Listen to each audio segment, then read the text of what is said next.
Okay, we're going to take a look at squats and how my nervous system recruits my muscles in order to perform squats under very specific conditions. Okay, so this is not good for all squats for everybody at all times. Okay, this is specifically for my neuromuscular system. 4 different types of squats: hip distance squat with the heel risers under my heels, right?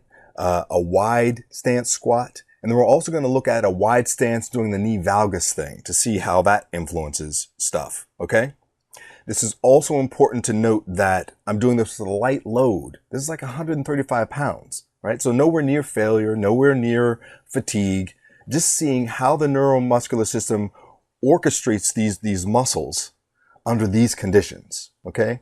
Vastus medialis, rectus femoris, adductor magnus, and lateral hamstrings, all right? That's it. Not for all squats, not all circumstances, not all muscles, just these very confined things. So let's get into it. Okay, here is the first scenario. Squatting with my feet about hip distance apart, squatting down to my femurs about parallel to the ground, squatting with 135 pounds. Again, just 3 reps, nothing hard, very light load, okay?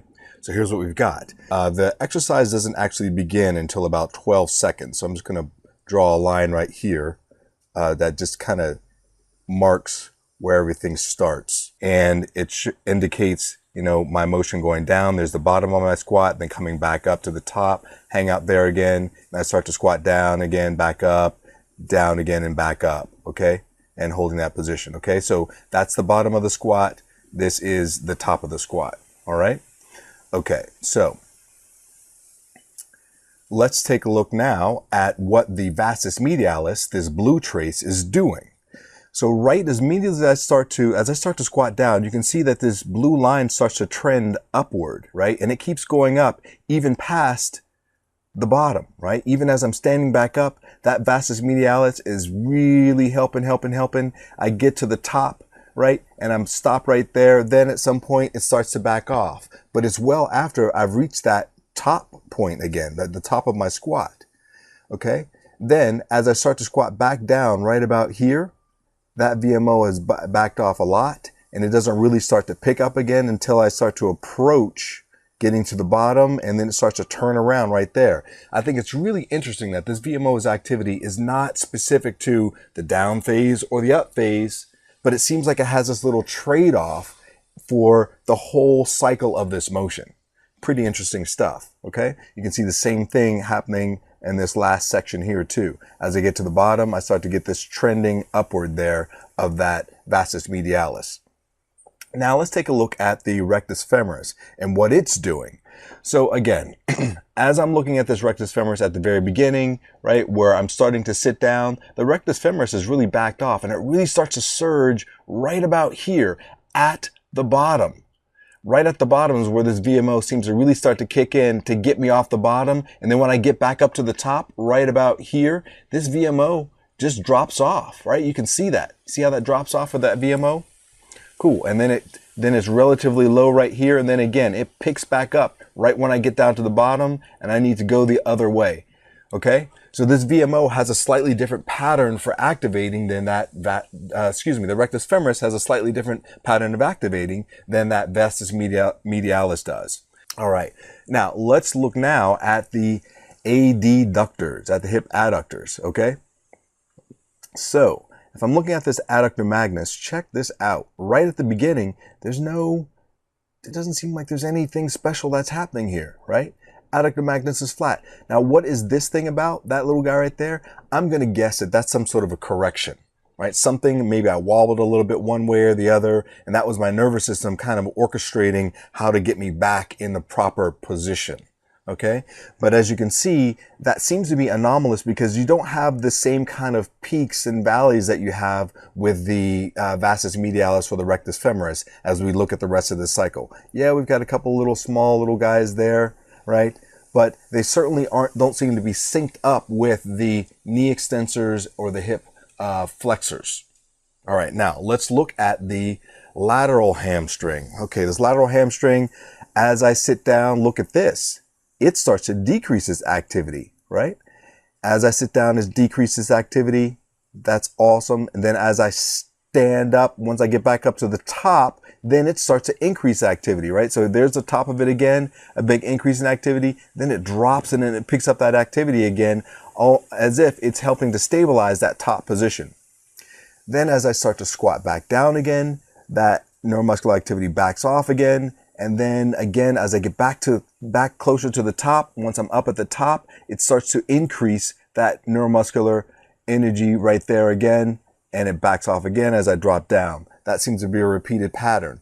So if I had to say, this anomalous thing that's acting with the adductor magnus seems to be in line with what the hamstrings are doing. In this case, those two muscles seem to be synergists. And I'll go further one step and say, it looks like all of these muscles have a synergistic relationship in terms of helping me perform this squat, getting down to the bottom and going up to the top. Are things turning on and off? No. It's just about more and less based on the need. Okay, so we're going to look at this second scenario. Heel lifts under the heels. Again, feet are still hip distance apart. And the same setup in terms of this top line is the accelerometer data, and the exercise starts at 12 seconds again. So I'm just going to bring this over here, draw our little starting line. Okay. Awesome. All right. What have we got? Well, looks like we've got that same general pattern for the vastus medialis, right? We got this increase in activity as I'm starting to sit down, right? And then that increases even as I start to stand back up right there. And then it backs off as I hold that top position, right? And then right when I start to sit back down again right here, then I start to get an increase in that vastus medialis. And again, even as I'm standing back up, it's increasing and it backs off again at the top, right? You guys see the same pattern. So this hasn't changed from the original position. Let's look at the rectus femoris. Rectus femoris. Okay, so again, it backs off in the standing position, and then as I get to the bottom, that's where it starts to become a lot more active. And then as I start to stand up at the top again, it backs way off. And then again, as I get toward the bottom. Now what's interesting, it looks like this has shifted a little bit. Like it gets a little bit more active as I'm approaching the bottom. Whereas in the very first one we looked at, it looked like it was getting a little bit more active at the bottom once I started to come up to the top. So that's an interesting shift. Very interesting shift. Looking at this scenario right here at the top, it drops way off, right? And then again, as I'm approaching the bottom, it starts to get a lot more active. Not a big deal. Look at the adductor magnus. Adductor magnus, not really big changes all the way throughout. Not big changes, but let's see. Look, this little guy right here and these little dudes right there, it looks like they're kind of corresponding to activity with its little buddy down there, its synergistic buddy, the lateral hamstring. So let's check that out. Lateral hamstrings from the top, right? Decrease activity, and then as I approach the top of the squat again, I get an increase in activity holding that position. And then as soon as I start to squat again, it starts to back off. We've got the same general pattern, and look, we do start to see a little bit of correlation in terms of time with what's happening with those adductors. Although I've got a little, stray blip right there. Again, I'm going to guess that that's about correcting my position either in the frontal plane or in the sagittal plane, or hey, could even be in the transverse plane. All right. Here's the third circumstance where we have a wide stance. So the toes are going to be slightly out to the side. Okay. And we're doing that squat down to the femurs being parallel. And since you guys know the deal, I already drew that line at 12 seconds, because that's where the exercise starts. And let's take a look at this again. Well, sure enough, our vastus medialis doing what it does, helping to control as we sit down, get us back up to the top. And then when it's at the top, it kind of does its back off thing, right? And then again, getting us back up to the top. Right? And then when we get to the top, it backs off. All of that is lining up very nicely. Okay. Same pattern of participation. Now, if I look at this rectus femoris, same thing. As I sit down, it's starting to jump in there a little bit sooner as I'm starting to sit down. Okay. And then it gets me off the bottom to the top. And then once I get to the top, it's like, see ya. Don't really need me, backs way off. And then as soon as I start to sit down, it starts to come back on strong, gets me out of the bottom. I get back up to the top right here, right? And that just drops off again, okay? So again, more or less the same pattern. The only thing we're seeing are little shifts that rectus femoris might be jumping in a little bit earlier, progressively earlier, from flat to heel lift to now wide stance. Okay, that's kind of cool. Seeing in circumstance where I'm getting a little bit earlier participation of that rectus femoris. Would have never guessed that. Okay, now let's look at this next circumstance for the adductor magnus. Oh, wait a minute, something different is happening here. Look at this. So you start to sit down, and right at the bottom, I get this little spike of adductor magnus activity right there. And then somewhere at the top, I get another spike right there. That's interesting. And then as I'm starting to sit down, again, down at the bottom, I get another spike. And then again, spikes right up at the top. Very interesting, different pattern of the behavior than all of the other muscles that we've seen so far. All right, it looks like there are two different places where this adductor magnus has some spikes in activity. At the bottom and also at the top.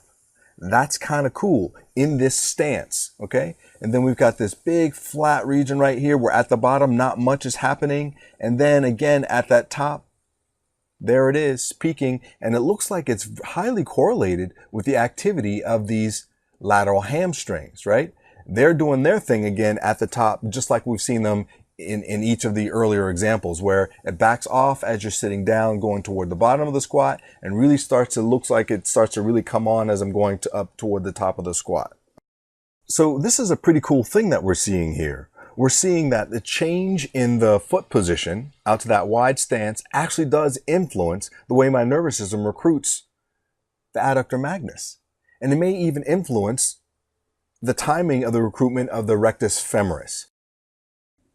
All right, so here's our last scenario for right now. And this is the wide stance, and I'm allowing my knees to kind of dive in, okay? A knee valgus stress, allowing my knees to dive in, because I want to see if that affects this neuromuscular recruitment. And if I look at the vastus medialis, it's about the same. Rectus femoris is more or less the same. That adductor magnus, though, is different.